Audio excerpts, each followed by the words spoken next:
Good morning and welcome to the Committee on Ways and Means. Committee Secretary, will you please call the roll? Assembly members Anderson, Backus, Brown May, Dickman, Hafen, Hibbets, Haudegi, Koenig, Mosca, O'Neill, Torres Fawcett, Watts, Yeager, and Chair Monroe Moreno. Thank you, and I am here. Will you please mark Assembly Member Brown May, Assembly Member Hafen, and Assembly Member Torres Fawcett present as they arrive. Thank you for being here with us in Carson City and in Las Vegas, and those that are joining us online. Please forgive the delayed start. We're going to have probably for the next few days some delayed starts, some very late nights, as there's a lot of moving pieces. So I appreciate your patience with us. We have bill hearings. We have some work sessions today. For those of you that were here yesterday and your bills got rolled to today, thank you for your patience. We will be doing the agenda before we go to work session because so many of you were here yesterday. We want to make sure we get you guys out. Some of the hearings should be pretty short. We will have public comment at the end of today's meeting, and that number is 669-900-6833. Our meeting ID is 821-4358-6753, and then please press pound. Members will be utilizing their laptops as we go through today's meeting. Please do not take that as inattentiveness in any way, shape, form, or fashion. And as I say every day, this is a fiscal policy or fiscal meeting, not a policy meeting. Our bills have had their fiscal hearings and their policy hearings in the policy committees. We're here to discuss the fiscal aspect of those policies. And we will be respectful of each other. Sometimes we hear things that we don't like, but we will not be disrespectful in this committee. If you choose to be, including members, I will make sure that you are escorted out of the meeting. We will all get along as we have our interactions here. So with that, we will start with the first bill on our agenda, Assembly Bill 169, which is a measure that revises provisions relating to health insurance.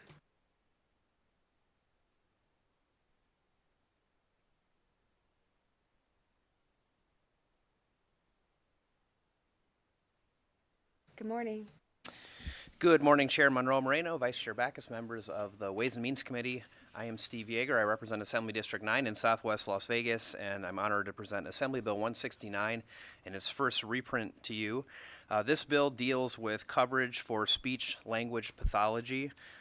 Those of you who were on the Commerce and Labor Committee, we heard this in policy there, and it was a very emotional hearing where folks who suffer from stuttering in particular gave pretty compelling testimony about what this bill would mean to them. I don't have them here with me today because, as you said, Chair, this is a fiscal committee, so I want to dive right into it and just kind of let you know, generally the bill indicates that you can't put a number on the cap on the number of visits, and it applies across the board to insurance, and we also raised the age to 26. So originally the bill was anyone under the age of 18, and we raised it to 26 to comport with the Affordable Care Act provisions about how long you can stay on your parents' insurance. In terms of the fiscal notes, there was one fiscal note originally put on the bill by PEB, and it was a very large fiscal note. It was a multi-million-dollar fiscal note. I did work with PEB to some degree to get them to reduce their fiscal note. I believe I provided to the committee that currently, as the bill is written, the fiscal note would be about $162,000 in the first year of the biennium and $197,000 in the second year. I understand that we're having some really severe financial difficulties.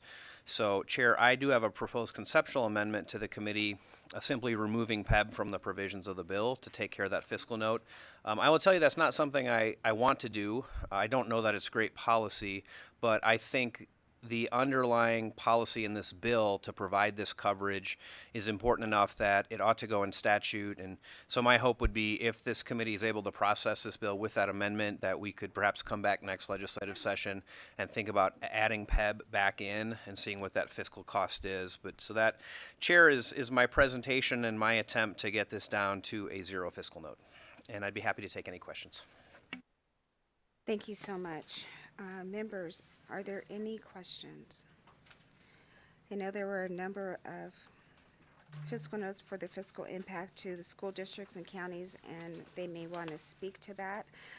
I don't see PEB in the room. If there's a representative from PEB that could come to the table, that would be great, because there's a number of bills that have fiscal notes from you, and I'm just going to let PEB know, if you're listening from wherever you're at, if I move a bill that you have a fiscal note in and you didn't come here to testify on it, you're going to have to eat it. So you might want to make your way to Ways and Means Committee. I'm just going to put that out there. Sorry, it's that time of session. Members, any questions for the speaker?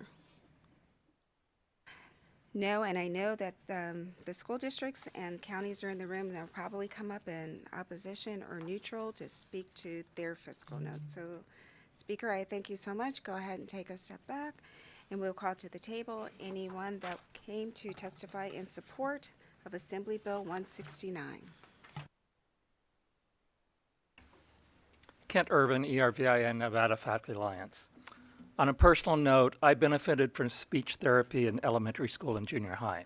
I was not making progress with the school speech therapist, but was lucky enough to get enrolled in a clinical trial at a local state hospital for developmentally disabled children. Sally sells seashells at the seashore. I still write out most of my comments to avoid fumbling. Regarding the original fiscal note from PEB, this was an example of a weaponized fiscal note. We heard another last night. The PEB executive officer told her board that she used a worst-case scenario for AB 169, assuming all speech patients would get therapy every working day of the year, apparently not even considering how many were hitting the current maximum number of sessions. Legislation should not be held hostage by absurd fiscal notes. The Budget Committee should use your authority and discernment to fund reasonable fiscal notes and not fund unreasonable ones. Fiscal staff should be able to analyze fiscal notes just like they do budget requests very carefully. Agencies should be held accountable. Thank you. Thank you. You can go ahead. Good morning. For the record, Patricia Charlton, Chancellor, Nevada System of Higher Education. Just want to support this bill. Thank you. Thank you. Go ahead. Good morning, Isaac Tenorio. Today with Strategy 60. Today representing the Nevada Speech Language, Audiology, and Hearing Aid Dispensary Board. I just want to hear testify in support. As a former student with speech with a stutter, I think this bill is dear to my heart, so I want to support, and I want to thank the speaker for bringing this bill forward. Thank you. Thank you. You can go ahead. Good morning, Chair and members of the committee. Austin Daly on behalf of the University of Nevada, Reno. For the record, we're also in support of AB 169 and want to thank the speaker for bringing it forward. Thank you. Thank you. Good morning. Good morning. For the record, Ryan McInerney on behalf of Nevada State University, and we are in support of this bill. Thank you. Thank you.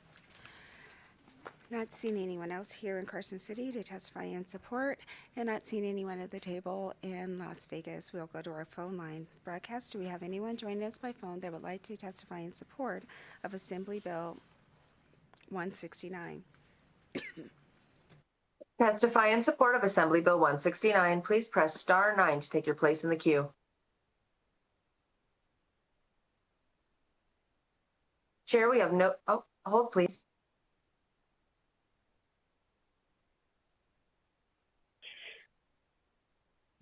Good morning, Madam Chair, members of the committee. Stephen Cohen for the record. Ditto. Thank you. I yield. Thank you. Do we have any other callers? Chair, we have no additional callers for support. Thank you so much, and we'll move to opposition. If there's anyone that would like to provide testimony in opposition of Assembly Bill 169, I invite you to the tables in Carson City and Las Vegas. And not seeing anyone approach either table, we'll go back to the phone line. Chair, we have no additional callers for opposition testimony. Thank you so much. We'll move to neutral. If there's anyone that would like to provide neutral testimony on Assembly Bill 169, I invite you to the tables now. And not seeing anyone approach the tables in Carson City or in Las Vegas, we'll go to the phone line one last time to see if there's anyone that has joined us that would like to provide neutral testimony on Assembly Bill 169. Chair, we have no callers for neutral testimony. Thank you so much. We'll ask the sponsor of the bill if he has any closing comments. And with that, he's saying no. We will close the hearing on Assembly Bill 169.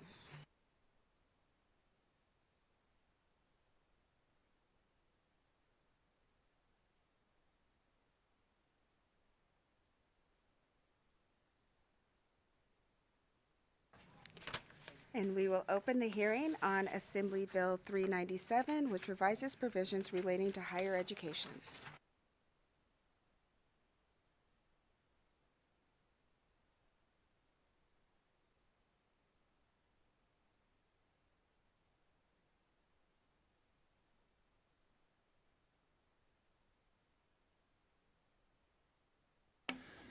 Good morning. Good morning. Thank you, Chair, members of the committee. For the record, Howard Watts, representing Assembly District 15 in Clark County. I am glad to present Assembly Bill 397 for your consideration today. As originally drafted, Assembly Bill 397 sought to take the homeless youth tuition fee waiver program created by our friend and late colleague, Assemblymember Tyrone Thompson, and make sure that we were able to get that enacted. It did have a fiscal note on the bill for the impact that implementing that waiver program would have. So working with the Chair of Education, where this bill initially started, Chair Torres Fawcett, as well as different stakeholders, including the Nevada System of Higher Education, we've had some conversations about how to address that issue, as well as some of the ongoing conversations that have been had around providing some additional standardization to our tuition waivers. That results in the two different documents that you'll see today in terms of amendments.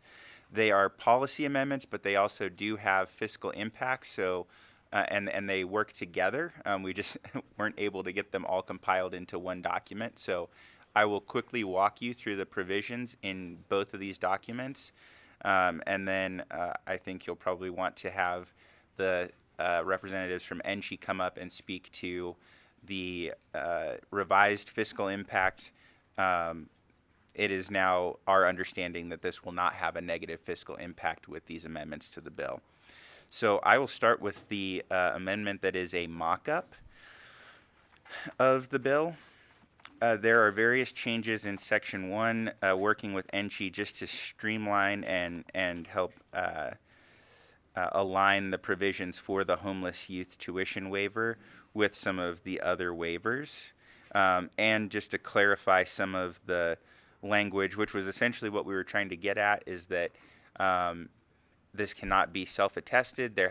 These youth have to have come into contact with a service provider organization that has identified that the youth was unaccompanied, and they also helped them complete the FAFSA, and the FAFSA actually has provisions on it indicating if that young person has been unaccompanied or experienced homelessness. So this ensures that we have kind of verification of that status before the waiver is granted. So those are really what the various changes you see are, is to streamline and clarify some of those provisions.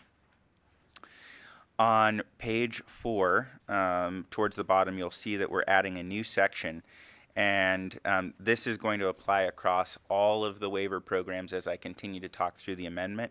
This is essentially a hold harmless provision, so anybody who is receiving any waiver under the existing law will be able to continue to receive that waiver under the provisions of the law as it exists today, regardless of any changes that are made through this bill. So that's what this purpose of this new section is the hold harmless provision.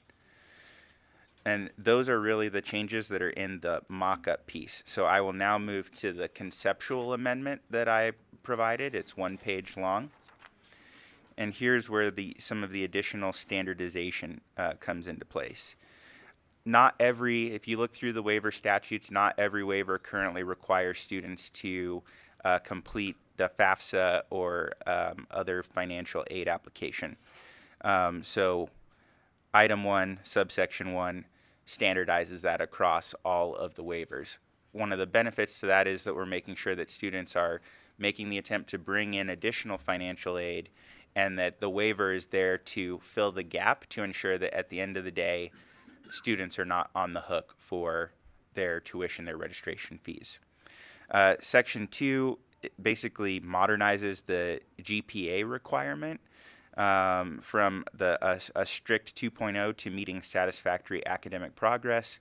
This, if you want additional details, I'll ask NSHE. I'll ask you to direct those to NSHE. But essentially, there's a few other things, but the goal of that is making sure that these students are on track to complete their program within 6 years.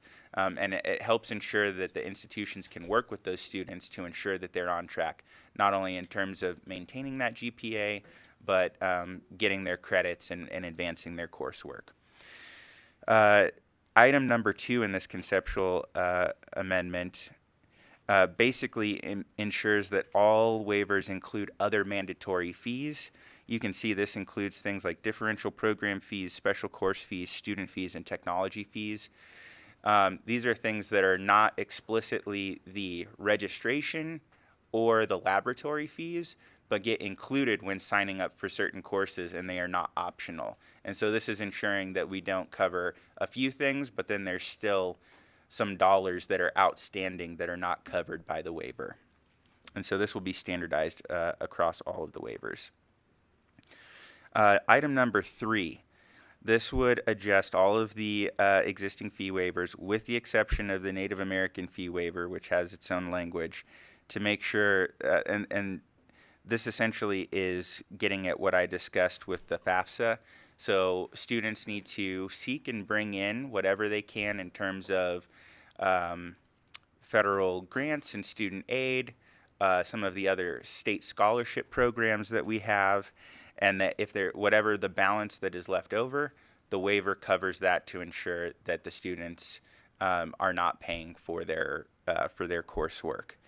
And one critical thing, this was a question that had come up in working on this original bill, was does federal aid include loans? And we didn't want to end up in a situation where we're pushing students to take on loans and then counting those against the waiver. And so this clearly excludes loans and makes that clear across all of the waivers. So we're just going after grants, scholarships, and those forms of aid. And then finally, item number 4 in this conceptual amendment is really looking to clarify the intent from my colleague, her bill last session. And it's clarifying that the applicability of the Native American fee waiver applies to both of the 2 following groups: a graduate of a Nevada high school who is a member or descendant of any federally recognized tribe, and a member or descendant of a tribe that is based wholly or partly within the state, regardless of their residency. And originally, when this waiver program was put into place, there was a residency requirement. We have tribes whose borders also extend into our surrounding states. We were working to address that, but there was some issues with how the language ended up coming out. So this is aimed to make the intent extremely clear. So we want to make sure that if you are connected with a Nevada tribe, no matter where you're at, that you can qualify for this, and that also our Nevada-rooted graduates, regardless of their tribe, can also participate. And that was something that came out of additional discussions as well. So those are the amendments. We do believe that clarifying those items will address any potential negative impact. But again, I'm sure you'll want to hear that from the system themselves. That concludes my presentation. Glad to answer any questions that the committee may have. Thank you, Assemblymember Watts. It seems like a cleanup to these waivers, and I had told staff that I would carry this bill next session. So I'm very happy that you were able to get it done this session. Members, any questions of Assemblymember Watts before I call up the institution to testify? Assemblymember Backus. Thank you, Assemblymember Watts, for your presentation. I have kind of a goofy question, and it was just because I was taking a look at it, and I'm always looking at if there was some sort of savings, but I understand, and I don't think you're changing it. In the original bill, there were certain provisions under Chapter 396 that were being eliminated. Did that create any savings? I didn't know if anyone even held any employment positions for the implementation of those sections, or if they're just kind of old and just getting off the books. I was just kind of curious if there was any credit you can get, because I saw the pretty hefty the fiscal note by NSHE. Howard Watts for the record. I appreciate that question, and I appreciate that you're always trying to help us find some credit when it comes to these fiscal notes. This was a request from the University of Nevada, Reno. These are outdated sections that they feel are no longer helpful or useful, but those do not have a fiscal impact, to answer your question. I appreciate that. When I was looking at the statute, it looked like it was an employee of the chancellor, so I was like, oh, little state employee there. And then my follow-up question, if I may, Chair. I appreciate Assemblymember Watts, and I just wanted to confirm that the intent is for any of our students that are current in any program under the fee waiver. It looks like under the section you highlighted in your amendment, it gives them about 6 years to finish the program that they're currently in. If they were a new student to any of our NSHE institutions under a fee waiver, they get to maintain that fee waiver for the next 6 years. Is that my understanding of that portion that you've amended into the bill? Howard Watts for the record. Yes, that is correct. 6 years is kind of the standard time metric that we put into place to complete a program.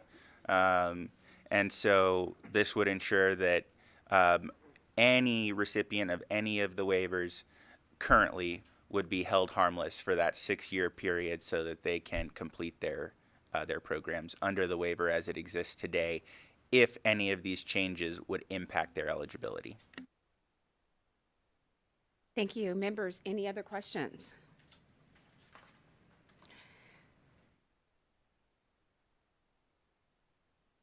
Assemblymember Anderson.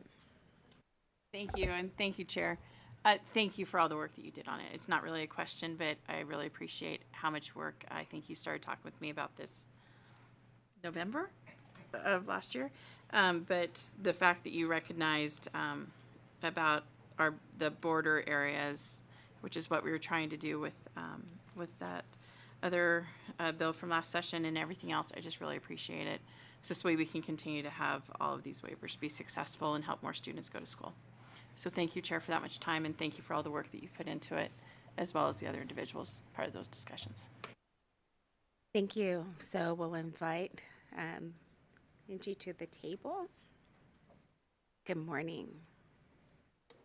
Good morning. For the record, Patricia Charlton, Chancellor, Nevada System of Higher Education. Just wanted to echo the comments that have been said and thank Assemblymember Watts for his hard work and for the opportunity to work with him on this very important bill. And also Vice Chair Backus, yes, it's very important for us to ensure that we have continuity for those that have engaged and started a program to be able to see it to fruition and to complete that. And so we do really appreciate the opportunity to continue to work with the sponsor. I know that the conceptual amendment is just a couple of hours old. So just to refine that. And so this is important to advance our Nevadans and to support those that are pursuing higher education for their future and for the betterment of Nevada. And with the conceptual amendment, how does that impact the fiscal notes?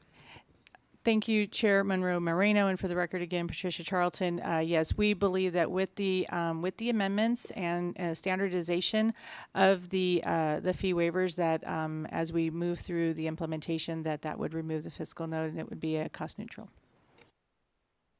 Thank you so much. Assemblymember Watts, go ahead. Thank you, Chair. Howard Watts for the record. The one other thing that I did just want to make sure that I noted, and that's back in the mock-up, is we are making the changes to the homeless youth tuition waiver effective essentially in a year, on July 1, 2026, and that gives the system and the institutions time to get everything together in order to launch that program, and that was another factor in helping address the fiscal concerns.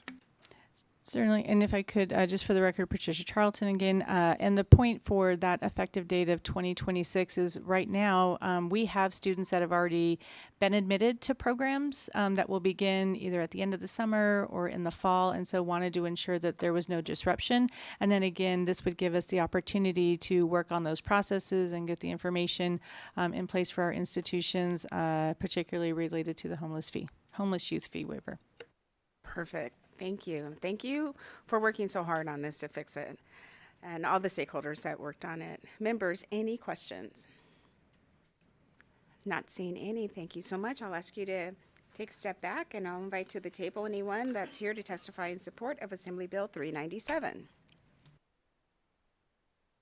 And not seeing anyone approach to the table. Oh, sorry. I moved too fast. Good morning.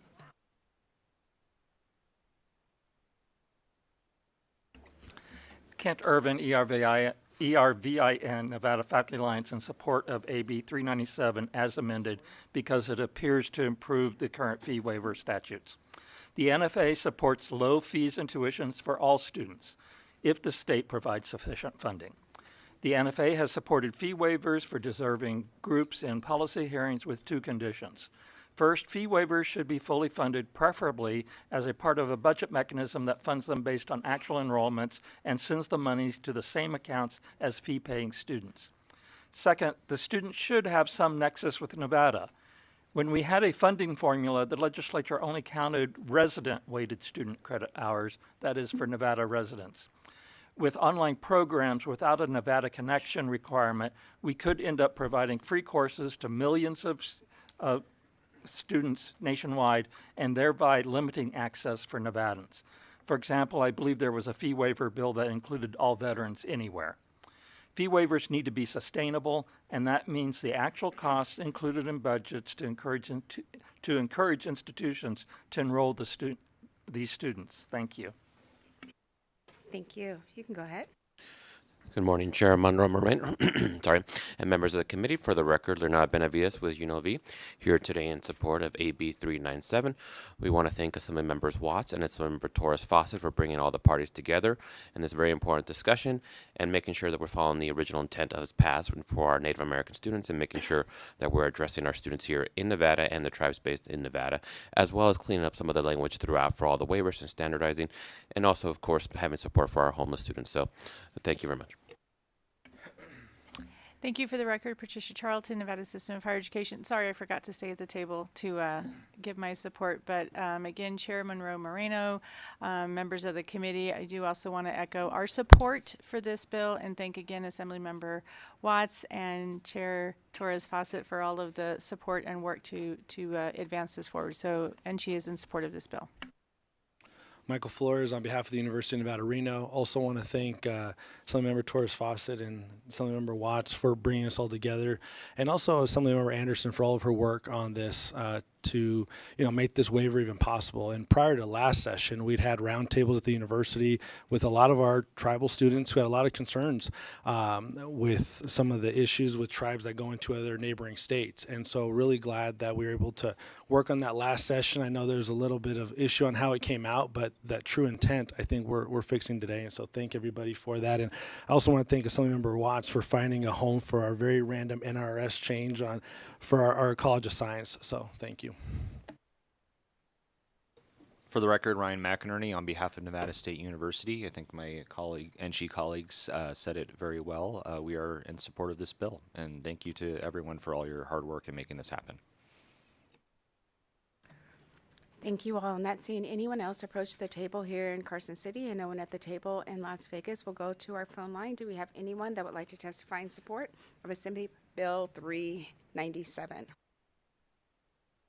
If you would like to testify in support of Assembly Bill 397, please press star 9 now to join the queue.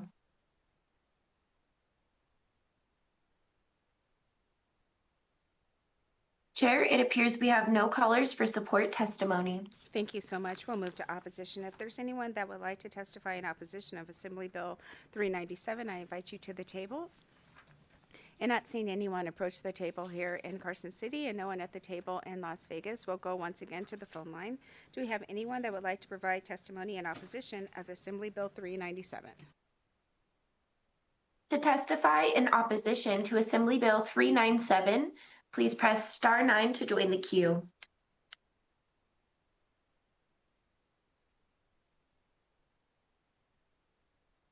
Chair, we have no callers for opposition testimony. Thank you so much. We'll move to neutral. If there's anyone that would like to provide neutral testimony on Assembly Bill 397, I invite you to the tables.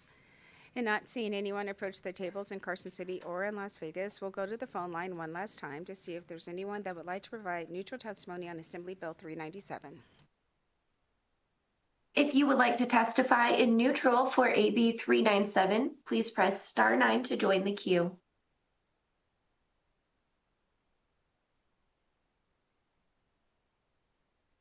Chair, we have no callers for neutral testimony.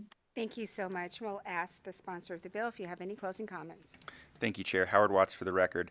Again, I just want to express my gratitude for members as well as other folks in the community for helping work on this. The one last thing that I wanted to make sure that I put on the record is we know there's been waiver bills pretty much every time since I've gotten into office. We've done some incredible work. I think this is going to be very positive, and while we cannot tie the hands of a future legislature, I hope that this creates some stability in these programs and in statute so that we are not revisiting the waivers with additional legislation again next session. So, thank you. Thank you so much. And with that, we will close the hearing on Assembly Bill 397. And we will open the hearing for Assembly Bill 460. It's a measure which revises provisions relating to child welfare. And welcome Assembly Member Gonzalez to the table. Good morning. Good morning. Thank you, Chairman Moreno and members of the committee. My name is Assemblymember Gonzalez.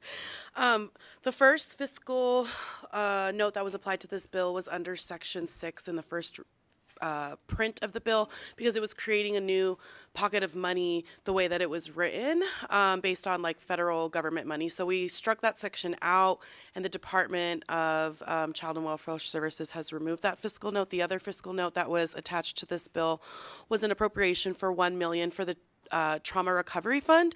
We also struck that out as well, given where we're at. And so that was kind of like a wish list ask. And those are the fiscals that are related to this bill. Thank you. Thank you so much. You saying with the amendment, the fiscal notes are now at zero. And if we could get the Department of Health and Human Services, Welfare and Supportive Services to join you at the table. Doesn't look like they're here. By chance, do you have an email communications between them?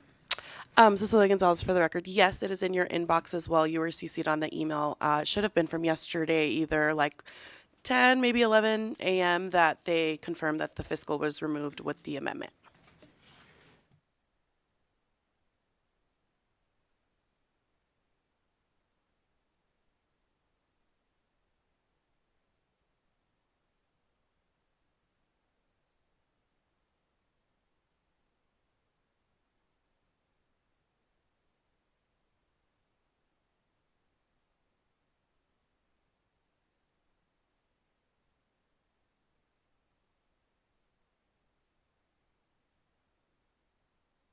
One moment. Yeah.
Thank you. We were able to find the email for Mr. Thompson.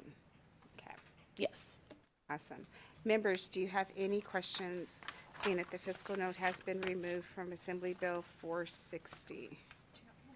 Yes, Assembly Member Bacchus? Thank you so much, Madam Chair. And I have a question, Assemblymember Gonzalez, you may not have the answer to this, but with respect to your amendment, it was to allow the Secretary of State to charge and collect fees for the registering of these documents that could be uploaded. I didn't think the Secretary of State charged for uploads to the lockbox for like healthcare directives, and it also includes in here that existing law authorizes the Secretary of State to establish and maintain Nevada lockboxes, to register and nominate a guardian and other documents. Cecilia Gonzalez for the record. Thank you for the clarifying question. So we didn't put in that they charged. Now they have the ability to do that right now. That was already language taken from NRS. So we took that out so that the current Secretary of State and future Secretaries of State won't be able to charge for that service. That was the intent of that section.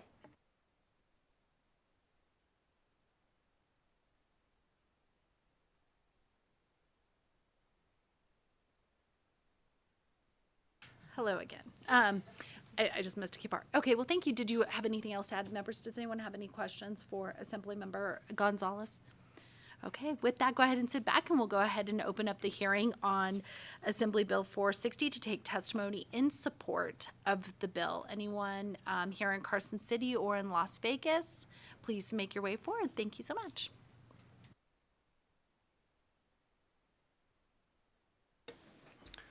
Good morning. For the record, my name is Noe Orozco. That's Noe, accent over the E, Orosco. I'm the Government Affairs Manager with Make the Road Nevada, and we stand firme in support of this bill, and we urge you to support it. Thank you. Good morning, Chair and members of the committee. For the record, my name is Tara Webster. I'm here on behalf of the Progressive Leadership Alliance of Nevada and the Nevada Immigrant Coalition in proud support of Assembly Bill 460. PLAN and the Nevada the NIC support immigrants' rights to legal status and advancement of citizenship, and we work to change policy to protect immigrant families. We're here in strong support and hope that you are too. Thank you so much. We'll go ahead. In Las Vegas, I don't believe anyone's making their way forward for testimony in support of Assembly Bill 460. We'll go ahead to take a testimony in opposition to Assembly Bill 460. In Carson City, I don't see anyone making their way to the dais or in Las Vegas. And I missed it. AVH, do we have anyone first on the phone wishing to give testimony in support of Assembly Bill 460? To testify in support of Assembly Bill 460, please press star 9 to take your place in the queue. Thank you. And I think you said there was no one on the phone lines, because we'll check to see if there's anyone on the phone lines to give testimony in opposition to Assembly Bill 460. To testify in opposition of Assembly Bill 460, please press star 9 to take your place in the queue. We have no callers for opposition. Thank you so much. We'll go to neutral testimony. Do we have anyone in Carson City wishing to give neutral testimony to Assembly Bill 460? Las Vegas, do we have anyone wishing to give testimony in the neutral to Assembly Bill 460? AVH, do we have anyone on the phone lines wishing to give testimony in support of Assembly Bill 460? To testify in neutral to Assembly Bill 460, please press star 9 to take your place in the queue. We have no callers for neutral. Thank you so much. Does the bill sponsor want to give some closing remarks? Thank you. Cecilia Gonzalez for the record. I just want to say thank you so much for hearing this bill, and I look forward to hopefully having your support. Have a great rest of your day. Thank you. Thank you. We'll go ahead and close the hearing on Assembly Bill 460.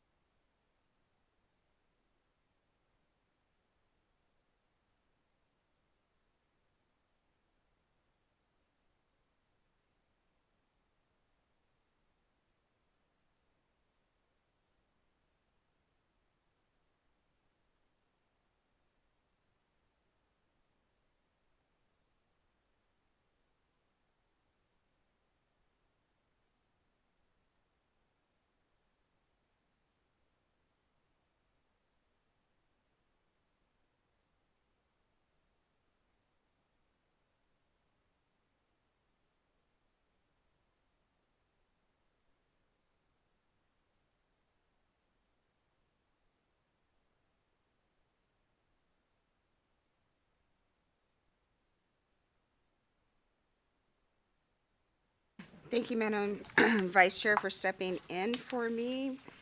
We will move on to the next bill on our agenda, and that is Senate Bill 486.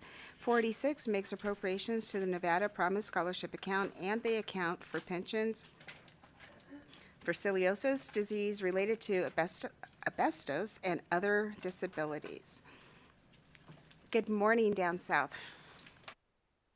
Good morning, Chair, members of the committee. Kirsten Van Rye, Chief of Staff from the Nevada State Treasurer's Office, here today to present SB 486, which provides for an appropriation for the Nevada Promise Scholarship and the Silicosis and Disabled Pension Fund. Section 1 of SB 486 appropriates $10,718,696 to the Nevada Promise Scholarship Program. This scholarship applies after all other financial aid and is administered by the Nevada System of Higher Education. Section 2 of the bill appropriates $1,000 to the Silicosis and Disabled Pension Fund. Pursuant to NRS 617.1675, the state treasurer is responsible for administering the account for pensions for silicosis diseases related to asbestos and other disabilities. The fund was established in 1975 and provides silicosis and disabled pension fund benefits for diagnosed employees, their dependents, widows, widowers, surviving children, or surviving parents pursuant to statute. Silicosis is a form of occupational lung disease caused by the inhalation of crystalline silica dust and is marked by inflammation and scarring in the form of lesions in the lungs. The money in the account can only be used to pay benefits, and neither the Treasury nor the insurance company responsible for administering the payments are eligible to receive money from the fund. We estimate the annual payments for this fiscal year to total approximately $9,226. SB 486 requests $1,000 for the biennium to continue payments in accordance with NRS 617.168, and I'm happy to take any questions. Thank you so much. So it's my understanding that this appropriation was not included in the executive budget. Is that correct? Kristen Van Rye, Chief of Staff for the State Treasurer's Office. I will defer to fiscal staff, but I believe both of these budget accounts are non-executive budget accounts, so they wouldn't be included in the executive budget. Thank you so much for that. So members, this would be a one-time general fund appropriation in the amount of $10,719 for both of these accounts. Do you have any questions from the representatives from the Treasurer's Office? Not seeing any. Thank you so much. Then I will ask anyone who would like to testify in support of Senate Bill 486 to come to the tables in Carson City and in Las Vegas. Good morning. Good morning for the Chair Monroe Moreno and members of the committee. For the record, Patricia Charlton, Chancellor of Nevada System of Higher Education. We are here on behalf of the Nevada Promise Scholarship account and just have to give kudos to the person sitting next to me, former Senator Dennis, who in 2017 actually brought forward the language for the Promise program. In 2024, we actually enrolled in over 1,500 students, or approximately 1,500 students in the program. And so it's been our pleasure to have this program and really encourage your support of Senate Bill 486. Thank you. Thank you. Go ahead. Thank you, Madam Chair and members of the committee. As was mentioned, in 2017, I brought forth a bill with help from the guy next to me here, Michael Sanchez. Sorry. I even wrote it down to remember it. Michael Flores, sorry. You know, when you bring forth a bill, you always wonder, you know, you want it to be successful. And so we brought this forth in that first year. I think it was like 10,000 students applied for this scholarship. And I did a little bit of research on the report that you get every year. Community service hours that are required, over 200,000 community service hours have been done since this inception of this program. It's helped 7,296 students since its inception. I think one of the side notes that you don't see in your report is that FAFSA applications have gone up because they're required to do the FAFSA application. And so millions of dollars have come in to the state for kids to be able to study and to have an opportunity to go to college. And so I am grateful that you have supported this and continue to support these kids. Because it's not a merit-based scholarship. It allows kids who thought they couldn't go to college to be able to do so. And and then just one other thing, I help coach a robotics team at an elementary school, and one of our assistant coaches was going to school and trying to get her degree, and she was just getting ready to graduate from, I think it was from UNLV, as a teacher, to become a teacher at the school, and she was going to come back and teach at the school the next year. And I asked her how she went to school, and she mentioned that, she mentioned that she received the Promise Scholarship. And here she was graduating from college, and she was expecting her first child. She'd been working at a school, and now she had that opportunity. So you don't always get that chance to see that, but this program has done that, and I'm glad that you were able to, that when I saw it wasn't there, I'm glad that it was able to be brought back so that the money could be there for this, because, you know, as legislators, you always want to help, and this is one of those programs that really has done that, so that I urge your support. Thank you. And before you leave the table, could you just tell us your name again? I even wrote that down. Mo Dennis, for the record. Thank you. Thank and you I'm so here much. actually representing myself today. Thank you. Thank you so much, Nana. Michael Sanchez. Flores. I play bass with him every single day, but Michael Flores for the University of Nevada, Reno. And when I was at CSN, I had the honor of working with then Vice President Charlton and Senator Dennis, and so proud of the work that we did on this bill, and to see the fruits of that labor, whether it's rural Nevada, inner city Las Vegas, or Reno. This has opened the doors for so many first-gen college students who did not think they were college material. And as Mr. Dennis mentioned, this has just really, I think, transformed our state, and really grateful for the investment from the state, and hope we can continue that. Thank you. Thank you. Not seeing anyone else approach the table here in Carson City to testify in support, and no one at the table in Las Vegas. We'll go to our phone line to see if we have anyone joining us that would like to testify in support of Senate Bill 486. If you would like to testify in support of Senate Bill 486, please press star 9 to join the queue.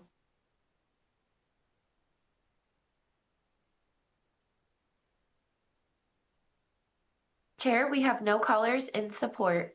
Thank you so much. We'll move to opposition. If there's anyone that would like to provide testimony in opposition of Senate Bill 486, I invite you to the tables in Carson City and Las Vegas. And not seeing anyone approach either table, we'll go again to the phone line to see if we have anyone who's joined us that would like to testify in opposition of Senate Bill 486. To provide testimony in opposition to Senate Bill 486, please press star 9 now to join the queue.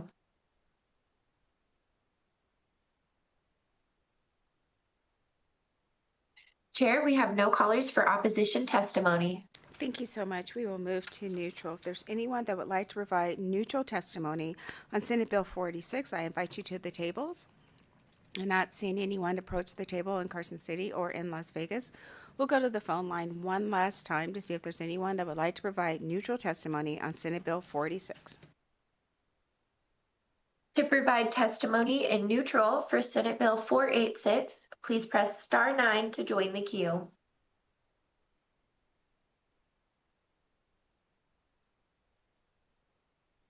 Chair, we have no callers in neutral. Thank you so much, and we will ask the bill presenter if you have any closing comments. And she is shaking her head no. So we will close the hearing on Senate Bill 486.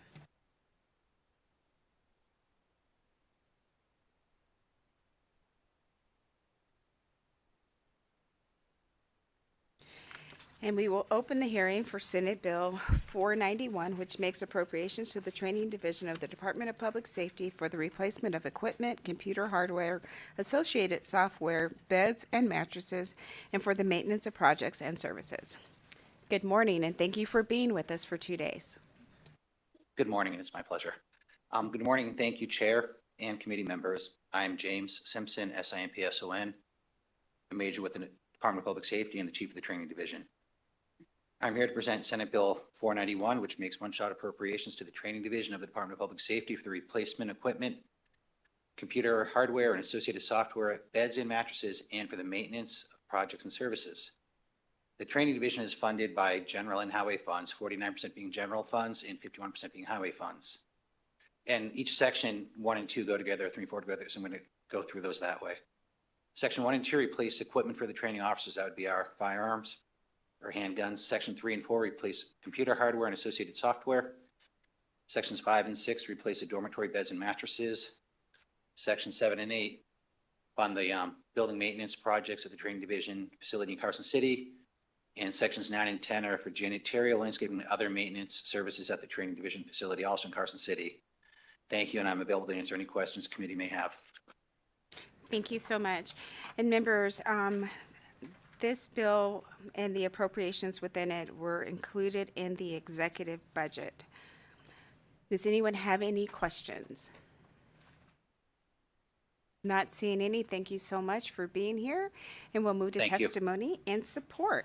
If there's anyone that would like to testify in support of Senate Bill 491, I invite you to the tables.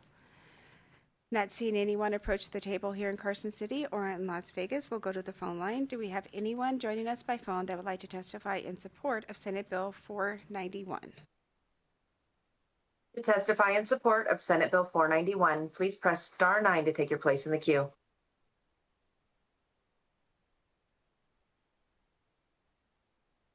Chair, we have no callers in support. Thank you so much. We will move to opposition. If there's anyone that would like to provide testimony in opposition of Senate Bill 491, I invite you to the tables. And not seeing anyone approach either table, we'll go to our phone line to see if there's anyone that would like to testify in opposition of Senate Bill 491. To testify in opposition of Senate Bill 491, please press star 9 to take your place in the queue.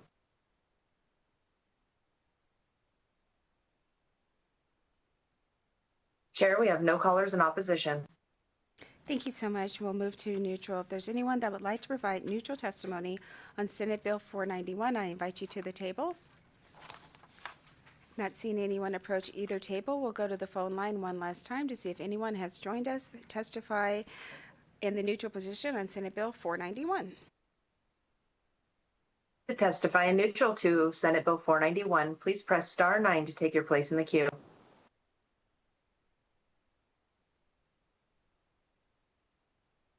Chair, we have no callers in neutral. Thank you so much. Then we'll ask the presenter of the bill, and he's shaking his head no. So with that, thank you so much. You have a great day.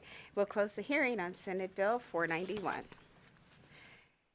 And we will open the hearing for Senate Bill 492, which makes appropriations to the State Department of Agriculture for the purchase of software and the replacement of equipment. Good morning. Good morning, Madam Chair and committee members. For the record, Kathy Balkin, Administrator of Administrative Services Division at the Nevada Department of Agriculture. SB 492 makes an appropriation in the amount of $302,734 for hardware replacement, software renewals, and IT equipment within the department, as well as replacement software and replacement equipment within our Animal Services Division. And with that, I will stand for questions. Thank you so much for being here to present the bill, members. This appropriation was included in the executive budget. Does anyone have any questions? Not seeing any. I thank you so much for being here with us. And we'll invite to the table anyone that would like to testify in support of Senate Bill 492. And not seeing anyone approach the table here in Carson City or in Las Vegas, we'll go to the phone line to see if there's anyone that would like to testify in support of Senate Bill 492. If you would like to testify in support of Senate Bill 492, please press star 9 now to join the queue.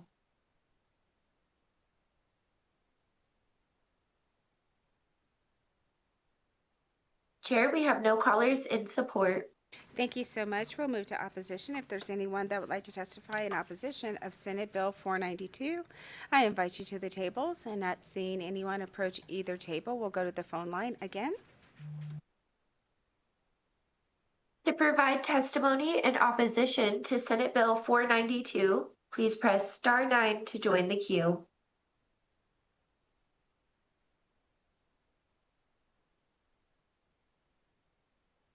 Chair, we have no callers for opposition testimony. Thank you so much. We will move to neutral. If there's anyone that would like to provide neutral testimony on Senate Bill 492, I invite you to the tables. And not seeing anyone approach the tables here in Carson City or in Las Vegas, we'll go to the phone line one last time to see if anyone has joined us to provide neutral testimony on Senate Bill 492. To provide testimony in neutral for Senate Bill 492, please press star 9 to join the queue.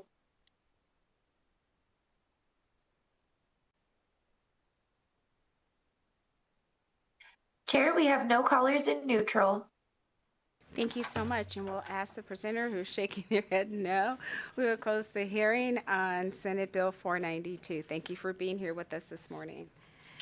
And we will open the hearing for Senate Bill 493, which makes appropriations to the Department of Transportation for the replacement of the Nevada Shared Radio System. Good morning. Good morning to you, Madam Chair and committee members. I'm Joe Harrington. I am the Communications Director for NDOT. That's HARRINGTON for the record. I'm with you this morning to introduce Senate Bill 493. This is an appropriation bill for NDOT for the replacement of the statewide shared radio system, or P25. The appropriation is included in the executive budget.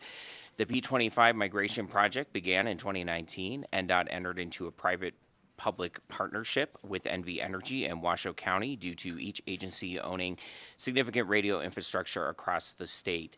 The goal is to combine this infrastructure into one seamless statewide public safety communication system for the more than 16,000 public safety users. After receiving a legislative letter of instruction, an allocation formula was derived by NDOT, GFO, and LCB, and in accordance with this formula, NDOT is requesting today an allocation of $2,865,572 in general funds and $15,039,943 in highway funds for the upcoming biennium. Any remaining balance not committed for expenditure after June 30th, 2027 will be reverted to the Fund of Origin. Staff is present, Madam Chair, to answer any questions you may have. Thank you. Thank you. Well, thank you for putting on the record that this was included in the executive budget. I do have a question. When did the shared radio system replacement begin, and how much funding has been spent to date on the replacement? And when will the full replacement be completed? All those things. Felicia Denny, who is our financial guru, is going to come to the table. If I may phone a friend, ma'am. Thank you. Your phone a friend was already approaching. Good morning. Good morning. Felicia Denny for the record. I believe you asked when this project began. It began in 2019. Through fiscal year 2024, we've spent $44.3 million. It's anticipated we'll spend somewhere close to $55.8 million through 2025, and the project in total is budgeted at $74 million. I hope I answered all those questions. And will it be completed in 2025, or will it go past 2025? At this time, it's estimated to be completed in fiscal year 2027. However, this project consists of a lot of work being done on mountaintop sites, and sometimes due to severe weather and items like that, it's difficult to know if we'll be able to work at all those sites within that time period. But that's our current projection. Thank you so much for that. Members, any other questions? Not seeing any. Thank you, and thank you for being here with us for 2 days also. We'll call to the table anyone who's here to testify in support of Senate Bill 493. And not seeing anyone approach the table in Carson City or Las Vegas, we'll go to the phone line to see if we have anyone who's joined us that would like to testify in support of Senate Bill 493. To testify in support of Senate Bill 493, please press star 9 to take your place in the queue.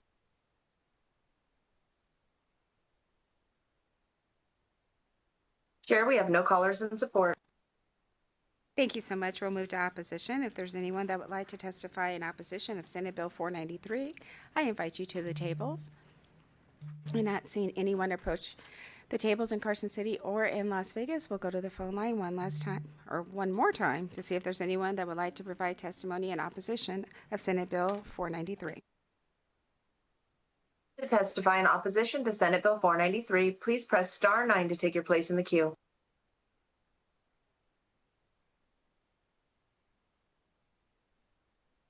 Chair, we have no callers in opposition.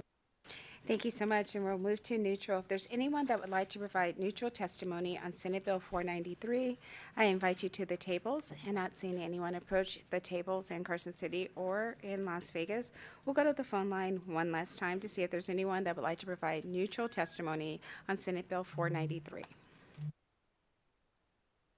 To testify in neutral to Senate Bill 493, please press star 9 to take your place in the queue.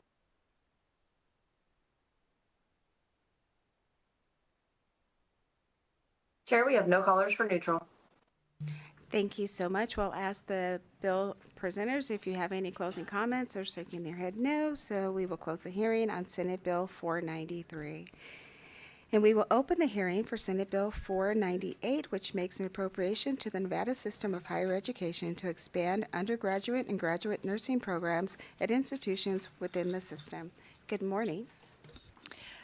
Good morning, Chair Monroe Moreno, Vice Chair Backus, and members of the committee. For the record, I'm Patricia Charlton, Chancellor of the Nevada System of Higher Education, and I'm here this morning to present Senate Bill 498. In the 2023 legislature, Senate Bill 375 allocated $20 million for FY24 and FY25 to NSHE for the purpose of expanding nursing programs at our institutions. We are deeply grateful for this investment. However, a 2-year funding window is not sufficient for these programs to become self-sustaining through enrollment growth alone. Nevada is facing a critical nursing shortage, which results in challenges to meet the healthcare needs of our Nevadans. And so we appreciate the support as we have seen meaningful results across our institutions in expanding nursing programs. Continued funding is essential to maintain this momentum, expanding access to care, and building a stronger, more equitable healthcare workforce for Nevada's future.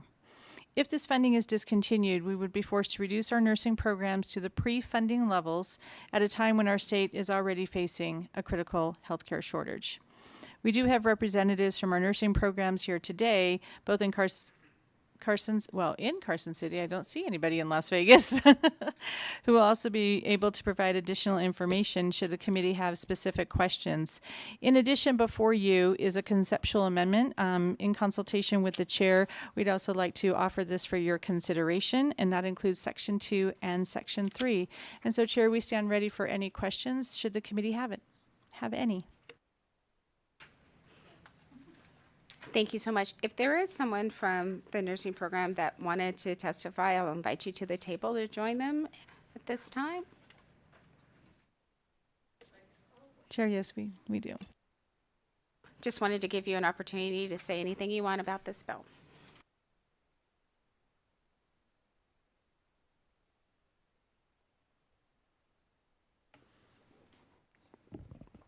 Good morning, Madam Chair and committee members. My name is Dr. Molly Koking, and I am the Associate Dean for Strategic Partnerships and Practice at the Orvis School of Nursing at University of Nevada, Reno.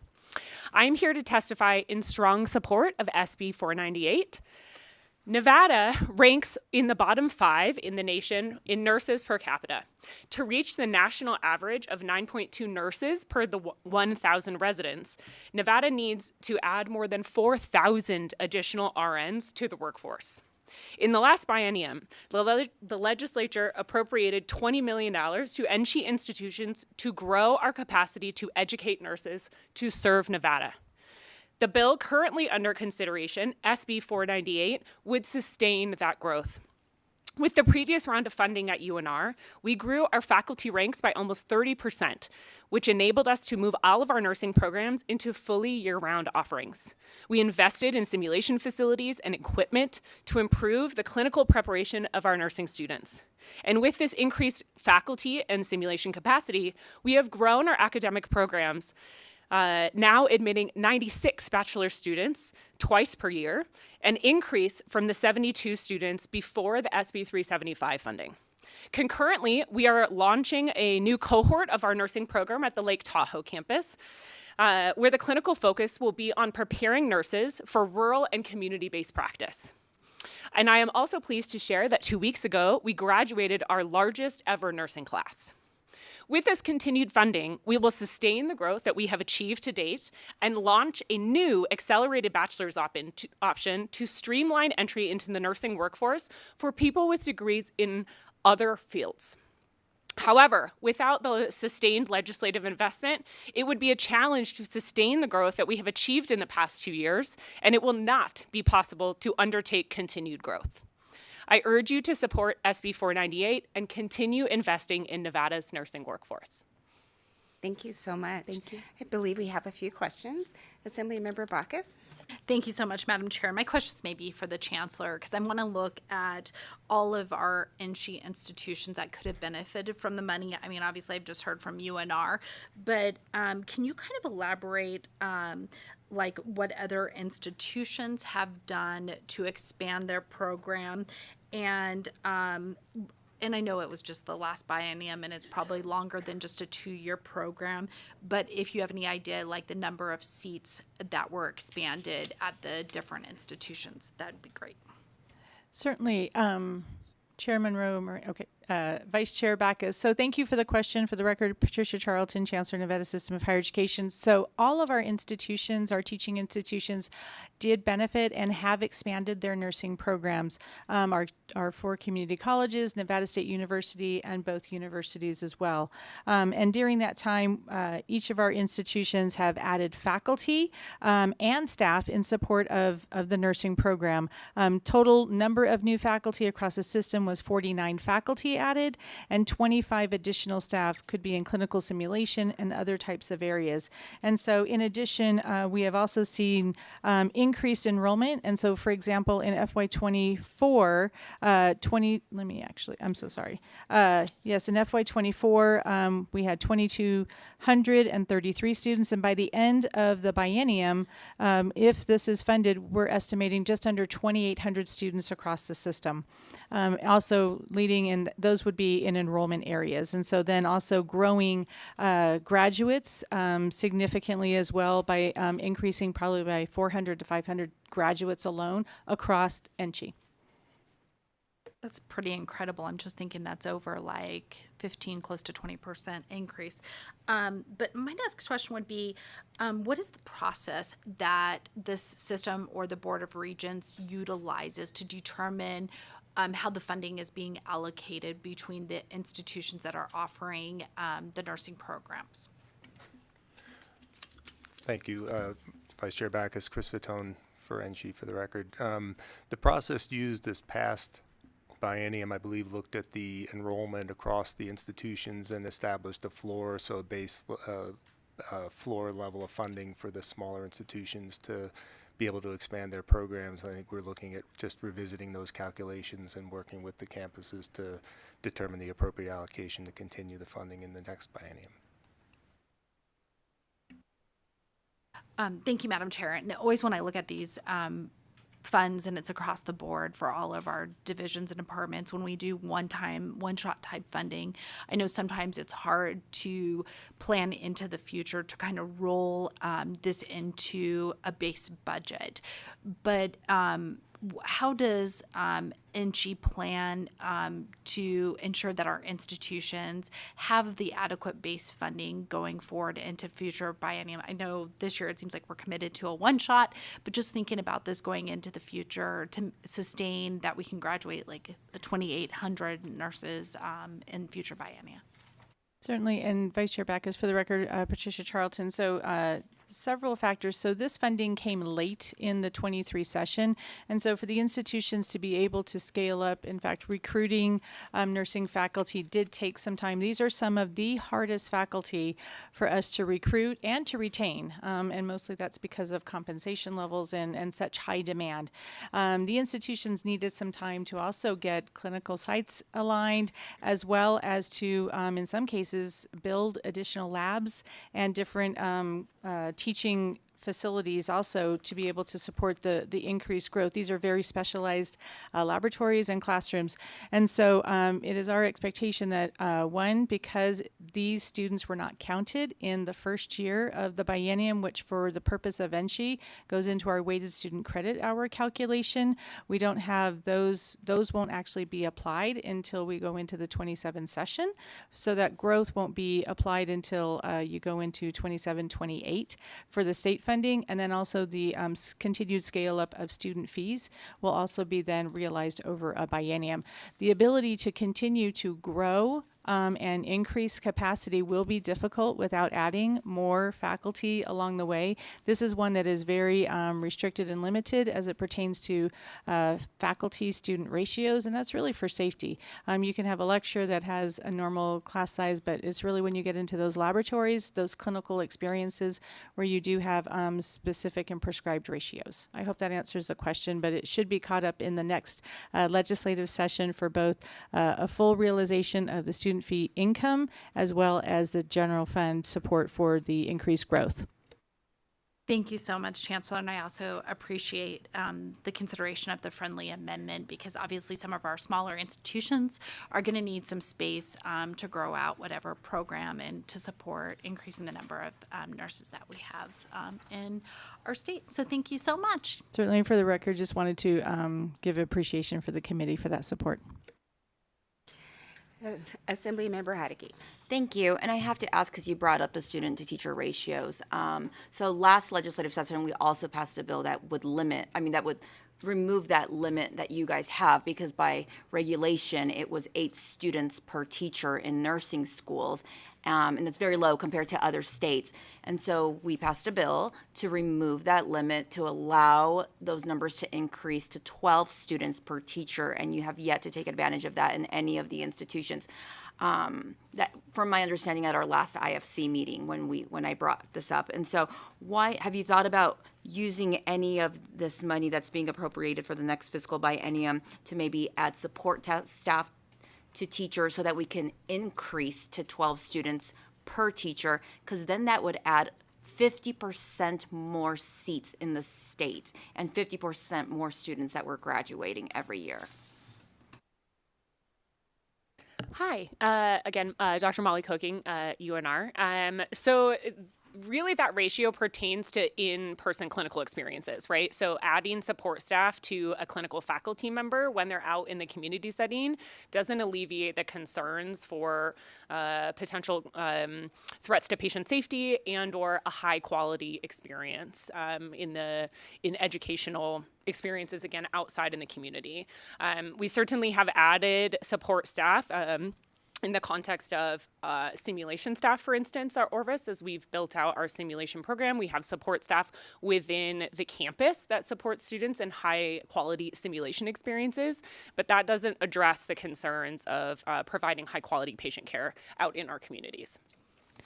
And for the record, Chancellor Charlton, so Assemblymember Hadeke, I will contact and get information back from each of the institutions on their progress in meeting that revised language. Thank you. And again, it wasn't mandatory, right? It was permissive, allowing you to do it. And the expectation was never that you add 4 more students to every teacher, but exploratory, right? You had a limit that didn't allow you to even, be innovative and trying in some areas, right? To add 1 more student per teacher. And that's been removed to allow you, because we are in a situation where we have a healthcare workforce shortage. And so using every tool in the toolbox is something I think we need to explore. So maybe not adding the entire 50% that you are allowed to, but exploring what does it look like in this clinical setting if we add 1 more student per teacher, and maybe we don't do it across every institution, but we pilot it with 1 now that you have the ability to do it that you didn't have before. Thank you, Assemblymember Hadeke. And again, we'll bring that information back as far as where institutions are at that level right now. Thank you. Thank you so much. Members, are there any other questions? Not seeing any. Thank you so much for accepting the amendment as a friendly amendment to this piece of legislation. And we'll invite to the table anyone who's here to testify in support of Senate Bill 498.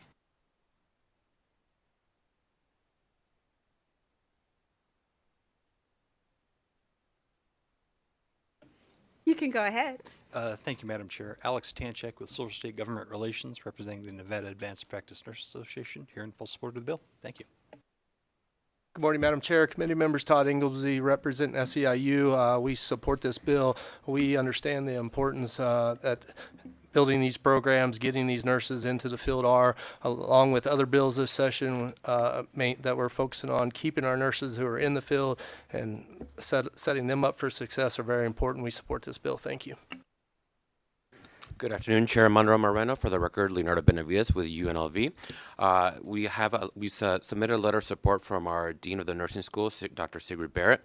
I will actually read a little bit of it, some of the data that we've been actually doing at our School of Nursing at UNLV. So just after SB 375 last session, we had 72 students per cohort. We had 3 cohorts per year. After that bill last session, the expansion, we increased that to 104 students per cohort. We are now with the Nevada State Board of Nursing approval to accept 144 students per cohort. We would then be able to make that basically up to 432 students per year. And then on top of that, we have our direct entry master in the science of nursing, DEM-SN program. With the continued support from this bill, we will be able to increase our cohort size from 32 to 48, so that would mean 142 students from year. So in total, thanks especially with the help of this funding, we would increase the total number of students we can accept up to 576 per year. And then, of course, thanks to SB 375 funding last session, we did hire an additional 13-time faculty in staff. So we are strongly in support of SB 498 and continuing to support this program. Thank you. You can go ahead. Thank you, Chair and members of the committee. For the record, Amanda Nolting here on behalf of WNC. Western Nevada College supports and appreciates the support for undergraduate nursing. We currently have nursing programs in the Carson and Fallon campuses. The state support for nursing will continue to be used for staffing and program development, and we really thank the committee and the sponsor for bringing this forward. Thank you. Good morning, Chair and committee members. For the record, my name is Ryan McInerney with Nevada State University, and we are today here in support of SB 498 and the friendly amendment. Nevada State is proud to produce more nursing bachelor's degrees than any other institution, public or private, in the state, and nearly half of all BSNs in the NC system. Building on this success, the $5 million investment allocated to Nevada State from SB 375 last session has been transformative. 106 additional nursing students are enrolled, 8 new faculty members, lab personnel, an assistant dean of student success for nursing, and a part-time cohort converted to full-time, expanding our program's capacity and impact. At a time when Nevada ranks 49th in the nation for nurses per capita, continued investment is not just beneficial, it's essential. Maintaining current funding levels will enable us to graduate an additional 264 nurses over the next biennium. Sustained support for nursing expansion is critical not only to build on the momentum we've created, but to help these programs become self-sustaining through increased enrollment. As Nevada State expands its physical footprint to underserved areas like North Las Vegas, we look forward to providing general education courses and nursing prerequisites to produce even more nurses in communities that need it most. On behalf of Nevada State, we respectfully urge you to continue this vital funding, and thank you to the chair and others for your support in this amendment as well. Thank you. You can go ahead. Kent Irvin, K-E-N-T-E-R-V-I-N, for the Nevada Faculty Alliance. We support the expansion of nursing education at all of our colleges and universities, which was achieved with one-shot funds in 2023. At a presentation to the Interim Committee on Health and Human Services in March 2024, the institutions indicated that continued support for nursing faculty salaries and increased salaries was essential for the sustainability of the program. SB 498 will provide that funding for another 2 years with the one-shot funding in GovRec. In some ways, all funding is one-shot because budgets can be cut in the future, but whenever salaries are involved for faculty or classified staff, we obviously need continued funding. Thank you. Thank you. You can go ahead. Thank you, Chair. Michael Hillerby on behalf of Renown Health. Our partnerships with the University of Nevada Schools of Nursing, Medicine, and other local NC institutions are critical to meeting our mission at Renown Health, and we're happy to support those in many ways, including for our own employees, tuition reimbursement, and loan repayment assistance when they're in those programs and others. Happy to support the bill. Thank you. Thank you. You can go ahead. Good morning, Chair Monroe Moreno and Vice Chair Backus and committee members Zoe Houghton, ZOE, HOU, GHTON, with 3C House representing Nevada Nurses Association, giving our full support. Understanding that investing in Grow Europe programs like these is critical for retention and recruitment of nurses, addressing our critical nurse workforce shortage. Thank you. Thank you. Good morning, Chair and Committee. My name is Sabrina Schnur, SABRINA, SCHNUR, and I'm here today on behalf of 3 groups: Nevada Public Health Association, High Sierra Area Health Education Centers, and Nevada Primary Care Association, which is the state's federally qualified health centers. We are all in support and would like to ditto the previous comments. Thank you. Thank you. Not seeing anyone else approach the table here in Carson City to testify in support, and having no one in Las Vegas, we'll go to the phone line to see if we have anyone to testify in support of Senate Bill 498. If you would like to provide testimony in support of Senate Bill 498, please press star 9 now to join the queue.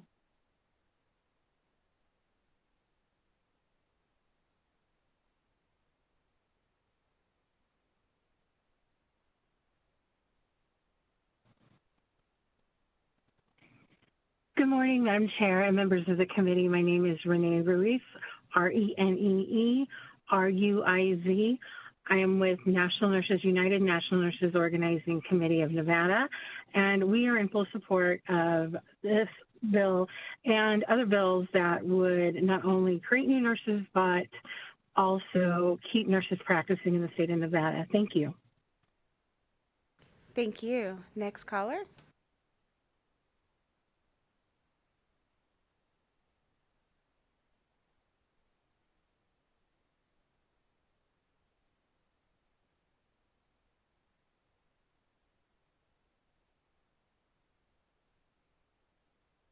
Do we have any other callers? Chair, there are no additional callers for testimony at this time. Thank you so much. We will move to opposition. If there's anyone here to testify in opposition of Senate Bill 498, I invite you to the table. And not seeing anyone approach the table here in Carson City and no one at the table in Las Vegas, we'll go again to the phone line to see if there's anyone that would like to provide testimony in opposition of Senate Bill 498. To provide testimony in opposition to Senate Bill 498, please press star 9 to join the queue.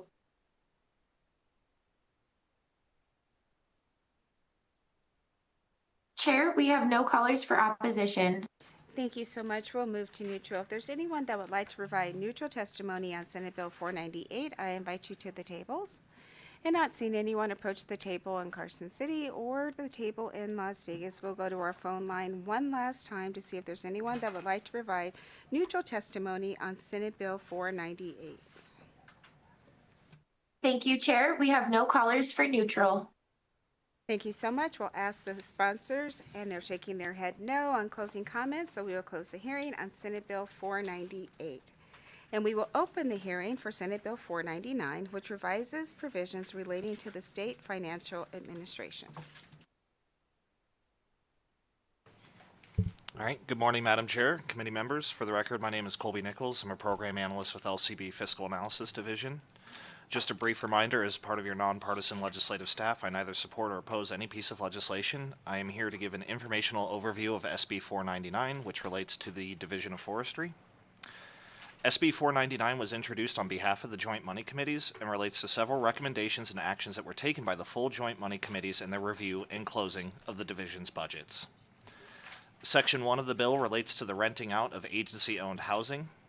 This section would allow the Division of Forestry to rent such housing out on a discretionary basis and also authorizes the division to retain those rental revenues and use them towards the operations and maintenance of those residences.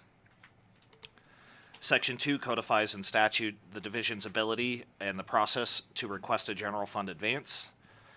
This is something they currently have the authority to do so. It has historically been covered in back language included in the Appropriations Act, but this would permanently codify that in statute. Section 3 establishes a new out-of-state fire suppression executive budget account to separately account for revenues and expenditures associated with the out-of-state fire suppression and incident response costs. This new budget would be established as a permanent and non-reverting account, and to provide starting cash, Section 5 would make a one-time appropriation of $10 million I would just note that that 10 million appropriation was not included in the executive budget. Section 4 relates to revenues received for the issuance of a protected plant permit for land use projects.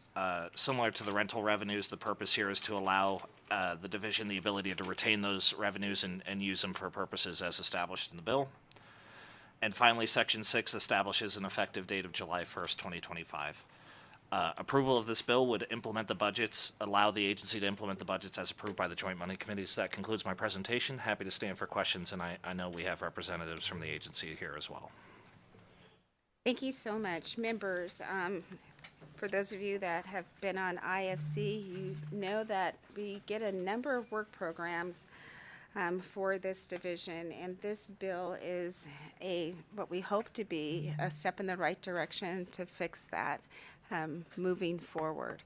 Are there any questions for staff or the agency, because they do have a representative in the room?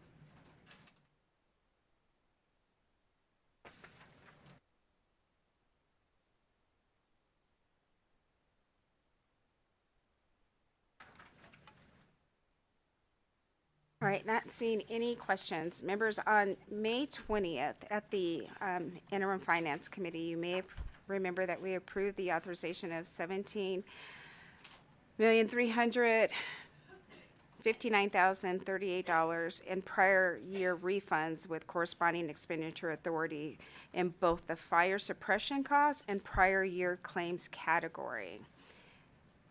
And hopefully you all remember all that. And when the forestry budgets were closed, it was assumed that this funding would not be received until FY 2026 and would be deposited into the new out-of-state fire suppression budget account.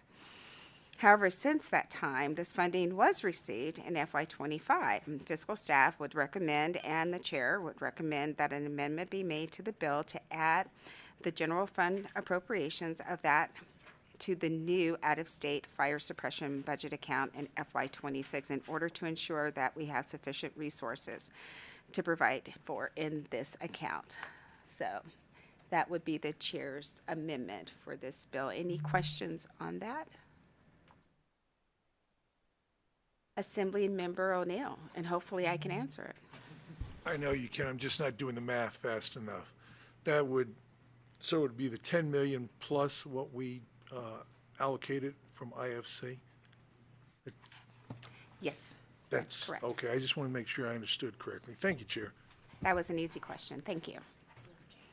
Members, any other questions? All right, not seeing any. Thank you so much, staff, for being here to present this bill. I'll try not to give you all any other more work in the next few days. We will move to testimony in support. If there's anyone that would like to testify in support of Senate Bill 499, I invite you to the table. Not seeing anyone approach the table here in Carson City and no one at the table in Las Vegas. We'll go to the phone line to see if we have anyone that would like to testify in support of Senate Bill 499. To testify in support of Senate Bill 499, please press *9 to take your place in the queue. Chair, we have no callers in support. Thank you so much. Then we will move to opposition. If there's anyone that would like to testify in opposition of Senate Bill 499, I invite you to the tables. And not seeing anyone approach the table in Las Vegas or in Carson City, we'll go to the phone lines one more time to see if we have anyone who's joined us. Chair, we have no callers on the line for opposition testimony. Thank you so much. We will move to neutral. If there's anyone that would like to provide neutral testimony on Senate Bill 499, I invite you to the tables. And not seeing anyone approach the tables here in Carson City and no one at the table in Las Vegas, we'll go to the phone line one last time to see if there's anyone that would like to testify in the neutral position on Senate Bill 499. Chair, we have no callers for neutral. Thank you so much. And I don't believe staff has any closing comments, so we will close the hearing on Senate Bill 499. And members, that is the last item on our agenda for bills to be heard. But don't go anywhere. We are going to move into work session. We have some measures that we can move that were heard yesterday, some maybe the day before, and even a few from this morning. So just one moment.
Okay, members, we're going to bring the meeting back to order.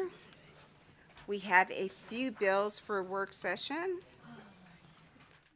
And a few of them we are going to do a consent work session on to make our lives a lot more easier because a number of them are one-shots. So with that, I'm going to turn the mic over to our fiscal staff to go through those. Thank you, Madam Chair. There were a number of bills that were heard in committee yesterday, May 27th, and today, May 28th, that were specifically related to one-shot appropriations to state agencies, as well as various adjustments to the Legislative Council Bureau or to provide for Senate concurrent resolution for the Legislative Council Bureau. Those bills are as follows. Senate Bill 469, Senate Bill 470, Senate Bill 474, Senate Bill 476, Senate Bill 478, Senate Bill 479, Senate Bill 484, Senate Bill 485, Senate Bill 488, Senate Bill 489, Senate Bill 490, Senate Concurrent Resolution 6, Senate Bill 486, Senate Bill 491, Senate Bill 492, and Senate Bill 493. Madam Chair, all of those bills can be moved as do pass. There are no amendments related to those one-shot appropriations. Thank you. Thank you so much, Ms. Kaufman. Members, any questions on the bills that have been listed for consent?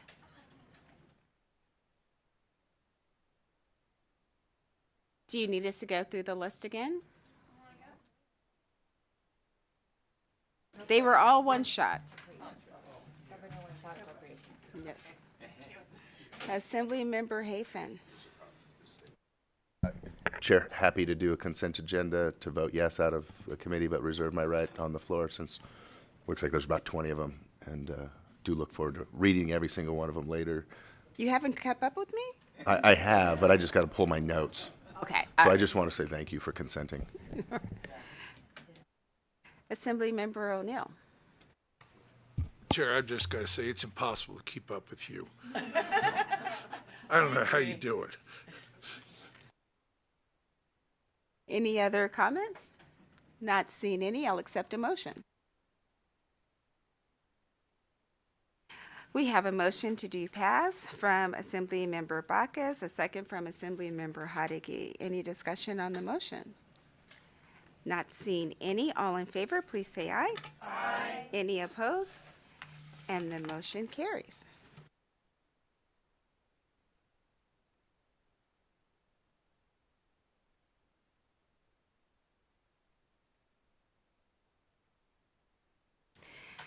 Next up for work session will be a Senate Bill 83. Thank you, Madam Chair. Senate Bill 83 was heard in committee. Well, it shows that it was heard on May 14th, but I believe it was heard today. Senate Bill 83, as amended, requires the issuance of the State Board of Finance to provide not more than $10.5 million in general obligation bonds to carry out certain environmental improvement projects, including the second phase of environmental improvement program for the Lake Tahoe Basin. The bill also allows for the use of interest accrued on proceeds from general obligation bonds for this program. Madam Chair, there were no amendments that were provided. Thank you. Members, are there any questions on Senate Bill 83 and its first reprint? Not seeing any, I'll accept a motion.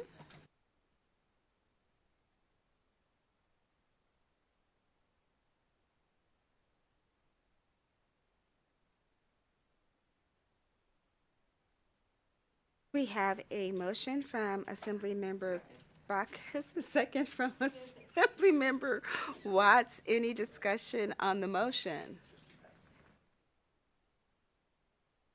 Not seeing any. All in favor, please say aye. Aye. Any opposed? And the motion carries. And again, we'll assign all the work floor statements to me. Thank you.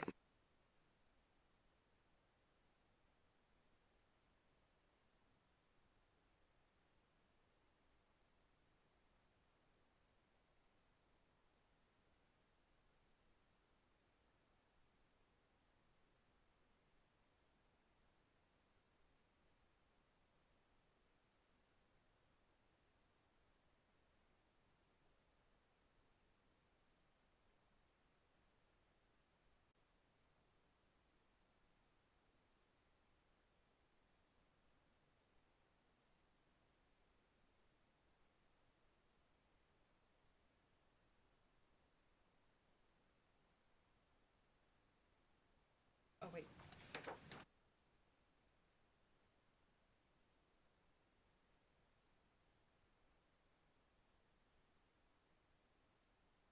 The next item on our work session will be Assembly Bill 224. Thank you, Madam Chair. Assembly Bill 224 was heard in committee on May 24th. Assembly Bill 224, as amended, requires that the State Board of Finance issue general obligation bonds to the state of Nevada and a total face value of not more than $100 million. The proceeds of the bonds must be deposited to the state treasurer for credit to the fund to assist school districts in financing capital improvement and grants to school districts in counties whose populations is less than 15%. Madam Chair, there were no additional amendments recommended for this bill, and it was an assembly bill, so this would be a do pass as amended. Thank you. Members, any questions? Not seeing any, I'll accept a motion.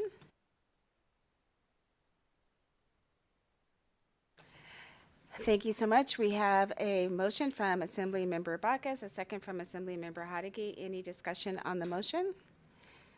Not seeing any. All in favor, please say aye. Aye. Any opposed? And the motion carries. Moving on to our next work session item, it will be Senate Bill 348. Thank you, Madam Chair. For the record, Brody Leiser with the Fiscal Analysis Division. Senate Bill 348 was heard yesterday. It was presented by Senator Pazina. This bill, as amended, authorizes the state public health laboratory to charge a fee for examinations and tests required for the discovery of preventable or inheritable disorders in infants. The bill also requires Medicaid to separately reimburse these examinations and tests apart from other labor and delivery services in newborn care. The bill requires the Department of Health and Human Services to seek federal approval to establish a Medicaid reimbursement rate for such examinations and tests, and may request to increase the rate effective January 1st, 2026. There was a fiscal note submitted on the bill as introduced by Nevada Medicaid. However, Senator Pazina did present a proposed amendment to delete a sentence from Section 3.3, and Nevada Medicaid confirmed during the bill hearing that the fiscal impact has been removed. There also was some discussion yesterday around a fiscal note submitted by the Department of Corrections for some minor costs. However, we did receive an updated fiscal note yesterday on May 27th from the Department of Corrections indicating that their fiscal note has been removed on the bill as amended. So, Madam Chair, if you wish, the motion here would be amend and do pass. Thank you so much. Members, any questions? Not seeing any, I'll accept a motion. Move to amend and do. We have a motion to amend and do pass on Senate Bill 348. Any discussion on the motion? Assembly Member Hafen. Thank you, Chair. I'm going to vote yes out of committee, but reserve my rights on the floor. I do still have some concerns with the fees that are being charged to the hospitals, but I want to look into that further, but I will be a yes out of committee. Thank you. Thank you. Any other? All right, not seeing any. We have a motion and a second. All in favor of the motion, please say aye. Aye. Any opposed? And the motion carries.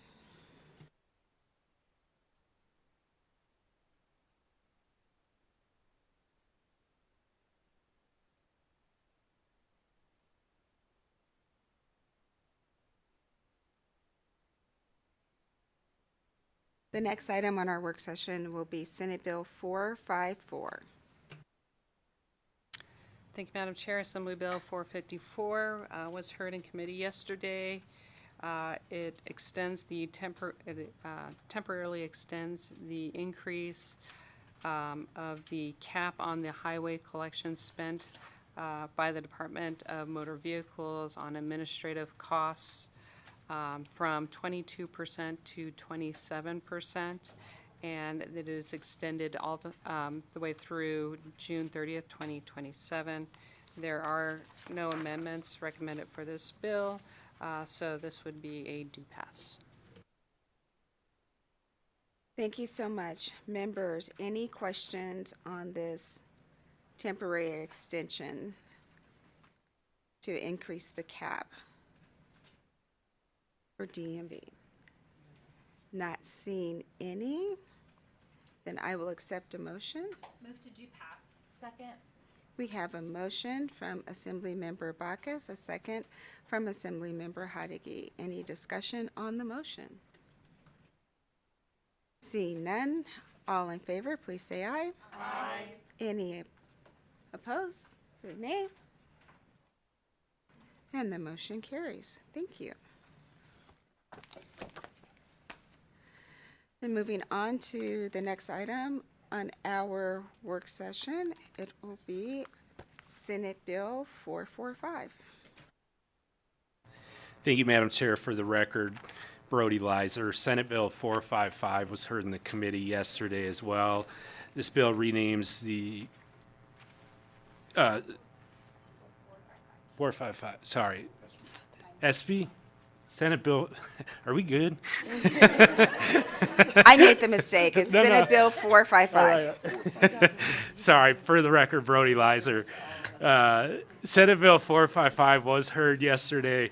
It renames the Department of Motor Vehicles Division of Field Services to the Division of Customer Services and the Administrative Services Division to the Fiscal Operations Division, eliminates the Division of Central Services and Records within the DMV. This is part of a department-wide reorganization approved by the money committees as part of the budget closings. The bill was presented by Sean Sever of the DMV, and Mr. Sever did indicate that there was not any anticipated costs from these name changes. So, Madam Chair, the motion here would be do pass. Thank you so much. Members, any questions? Not seeing any, I'll accept a motion. Move to do pass. Second. We have a motion from Assemblymember Bacchus, a second from Assemblymember Watts. Any discussion on the motion? Not seeing any. All in favor, please say aye. Aye. Any opposed? The motion carries. Moving on to our next work session document, it will be Senate Bill 462. Thank you, Madam Chair. Assembly Bill 462 was heard yesterday in committee. The bill makes various changes to the definition of the adjusted base budget. It also provides clarification related to the transfer to the rainy day account, and it transfers the statewide cost allocation plan to the chief of the budget division to be responsible for that allocation. There were no amendments recommended for the bill, so Madam Chair, if the committee wished to approve this, it would be a do pass. Thank you so much. Members, any questions? Not seeing any, I'll accept a motion. Move to do pass. Second. We have a motion from Assemblymember Bacchus, a second from Assemblymember Hadigi. Any discussion on the motion? Seeing none, all in favor, please say aye. Aye. Any opposed? The motion carries. Moving on to the next item on our agenda for work session will be Assembly Bill 598.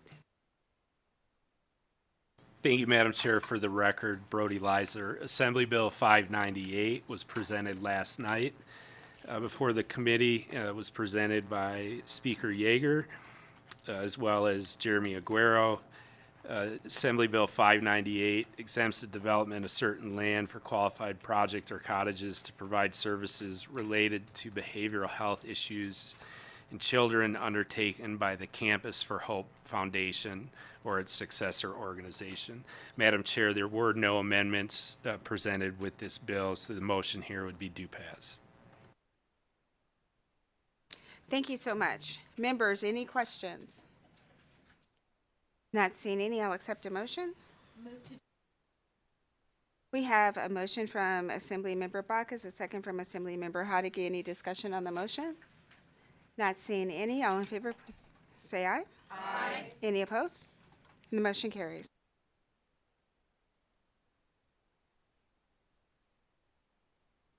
The next item on our work session agenda is Assembly Bill 169. Thank you, Madam Chair. Assembly Bill 169 as amended was heard today in committee. It requires certain public and private health insurance policies and health plans, including Medicaid, to provide coverage for certain forms of speech-language pathology services as treatment for stuttering individuals who are less than 26 years of age. The bill as amended prohibits insurers and health plans from certain limitations on such coverage, benefits, and services. The bill, as amended, authorizes the Commissioner of Insurance to enforce these provisions, including the authority to revoke certifications of non-compliance health maintenance organizations. Madam Chair, there were 2 fiscal notes that were provided for this bill.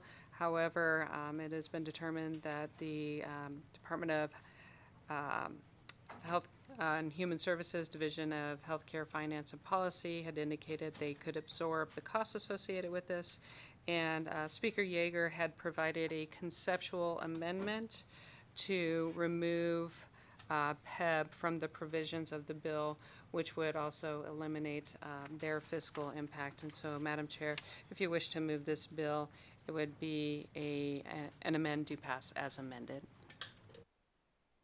Members, any questions? Not seeing any, I'll accept a motion.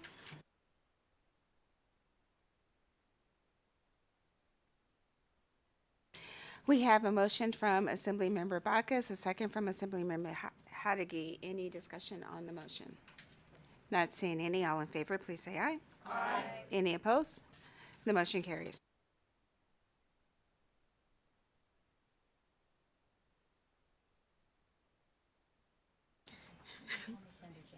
The next item on our agenda will be Assembly Bill 397. Thank you, Madam Chair. For the record, Brody Leiser. Assembly Bill 397 was presented this morning by Assemblymember Watts. The bill has introduced revised provisions governing the waiver of fees by the Board of Regents of the University of Nevada for certain persons who have experienced homelessness, and repeals certain provisions requiring the Chancellor of the Nevada System of Higher Education to direct an NSHE employee to analyze any ores, minerals, soils, or water taken from the state. Assemblymember Watts discussed 2 proposed amendments this morning at a very high level. Those 2 amendments provide clarifying language relating to fee waivers and also include a hold harmless provision to ensure any student currently receiving a waiver continues to do so under existing provisions of the law, as well as the amendment would standardize waiver application across all waivers that are eligible to students. The Nevada System of Higher Education had submitted a fiscal note on the bill as introduced, but confirmed that with the conceptual amendments, their fiscal note would be removed. So, Madam Chair, the motion here would be amend and do pass. Thank you so much. Members, any questions? Not seeing any, I'll accept a motion.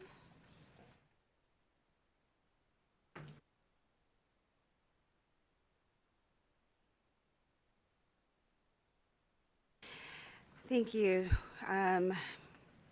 We have a motion from Assemblymember Bacchus, a second from Assemblymember Hodeggy. Any discussion on the motion? Not seeing any. All in favor, please say aye. Aye. Any opposed? The motion carries.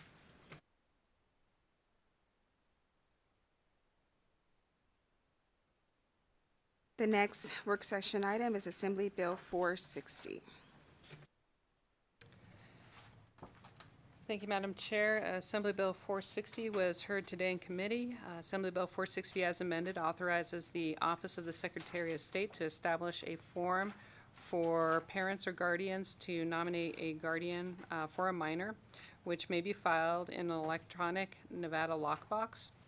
The bill provides that the person nominated for such guardianship must file a petition and obtain appointment from the court before exercising the powers of a guardian. The bill also creates a presumption that temporary guardianship is in a minor's best interest if the parents are separated from their child due to federal immigration orders. Madam Chair, there was discussion related to an amendment for this particular bill, but I do believe it was discussion related to the first reprint, which does address some of the fiscal impacts. So as originally provided,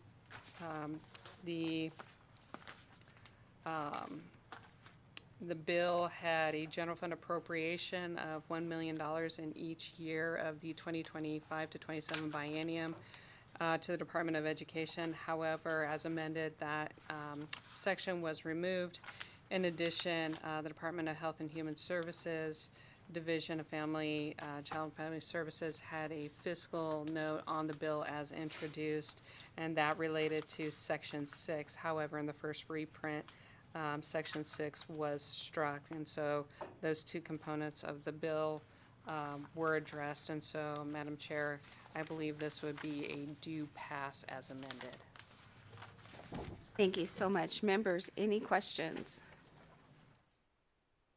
Not seeing any. I'll accept a motion. We have a motion from Assemblymember Bacchus, a second from Assemblymember Hodeggy. Any discussion on the motion? Not seeing any. All in favor, please say aye. Aye. Any opposed? The motion carries.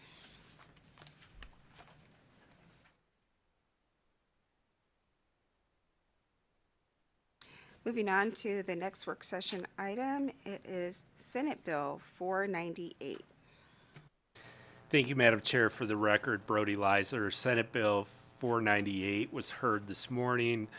Was presented by Chancellor Charlton with the Nevada System of Higher Education. Senate Bill 498 makes an appropriation of $10 million in each fiscal year of the 25-27 biennium to the Nevada System of Higher Education to expand undergraduate and graduate nursing programs at institutions within the system.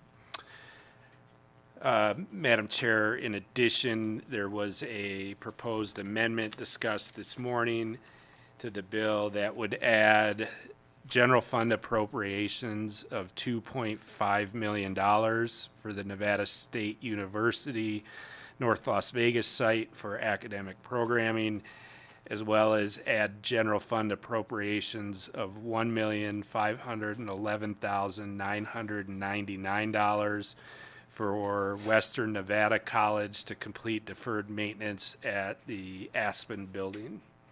So, Madam Chair, if you wish, the motion for Senate Bill 498 would be amend, do pass. Thank you, members. Any questions? Not seeing any. I'll accept a motion. Move to amend and do pass. Second. We have a motion from Assemblymember Bacchus, a second from Assemblymember Hodeggy. Any discussion on the motion? Not seeing any. All in favor, please say aye. Aye. Any opposed? And the motion carries.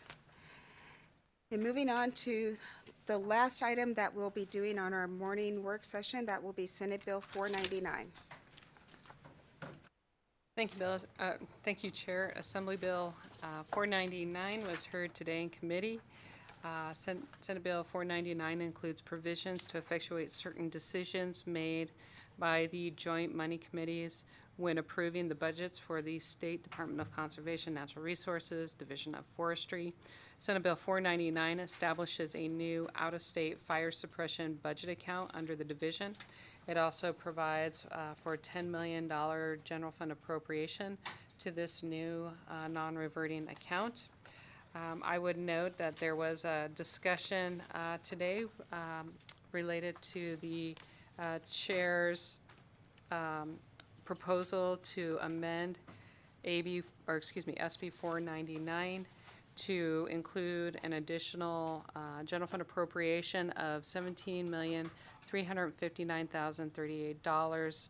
And this relates to funding that was supposed to go to the budget during the 2025 to 2027 biennium that was anticipated in prior year claims. However, that came in a little bit early in 2025, and so the general fund has received, or excuse me, the Division of Forestry has received that funding for this fiscal year, and so this would just be truing up the amount that was originally intended as provided by the money committees in its approval of this particular account.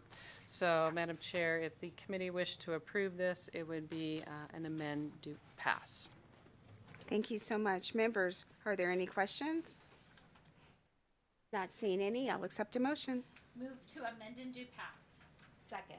We have a motion from Assemblymember Bacchus, a second from Assemblymember Hodeggy. Any discussion on the motion? Not seeing any. All in favor, please say aye. Aye. Any opposed? And the motion carries. That wraps up the morning agenda. Members, there will be a second agenda posted a little later for a few more bills that are going to be heard and work session. But that brings us up to public comment. If you would like to make public comment, I invite you to the table here in Carson City and in Las Vegas. If you'd like to call in with public comment, our number is 669-900-6833. The meeting ID is 821-435-86753. Then please press pound. And not seeing anyone come to the table here in Carson City for public comment and no one at the table in Las Vegas, do we have anyone joining us by phone that would like to make public comment at this time? Chair, the public line is open and working, but we have no callers for public comment. Thank you so much. So members, again, this is just the first part of the day. You will have floor, and I believe there's some caucus meetings, and we will be back after the afternoon committees or after floor, one of the two. But your life belongs to Ways and Means. So this meeting is adjourned.